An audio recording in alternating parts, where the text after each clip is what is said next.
engage kwenye ndoa za utotoni.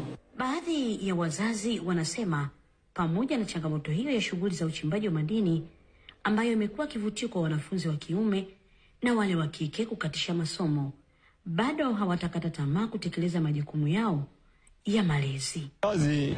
Jukumu kubwa sana wazazi, kama sisi wazazi, kukaa na watoto wetu, kuwaonya kwamba vitendo kama hivi sio vizuri na tuwaambie maadili. Wachimbaji nao wanakiri kuwa wamekuwa wakishuhudia baadhi ya wenzao ambao wanakatisha masomo ya wanafunzi wa kike kwa kuwapatia ujauzito, lakini pia wanafunzi wa kiume ambao huacha shule kwa kujishughulisha na shughuli hizi za uchimbaji wa madini.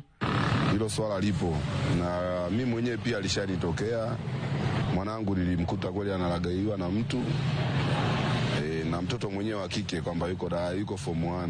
Upande wa viongozi wa kijiji wao wanasema licha ya kuwepo kwa uchumi unaotokana na uzalishaji wa shughuli hizi za madini, lakini pia wamekuwa wakishuhudia changamoto katika elimu. Kutokana na mwingiliano huo wa watu hao, imepelekea mpaka kuleta changamoto, na hasa kwa wanafunzi ambao sasa wako kwenye hatua za kuwa ni mabinti, kupata mimba ambazo sio za lazima. Na lazimika kudadisi zaidi ili kujua mikakati ya uongozi wa wilaya katika kudhibiti matukio ya aina hii kwa wanafunzi watoro na wale ambao wanakatishwa masomo yao kwa kupewa ujauzito na wachimbaji. Serikali tumeendelea kuchukua hatua. Kwanza kuhakikisha kwamba watoto wa kike na watoto wengine kwa ujumla hawashiriki kwenye shughuli za uchimbaji wa madini kwenye maduara na kwenye migodi.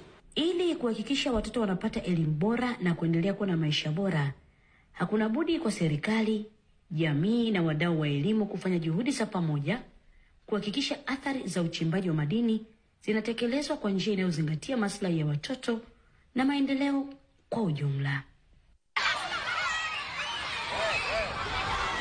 Niliyekuangazia hadubini hii kutoka hapa wilayani Songwe, mimi ni Ines Tobias, TBC. Asante sana Ines Tobias kwa taarifa hiyo.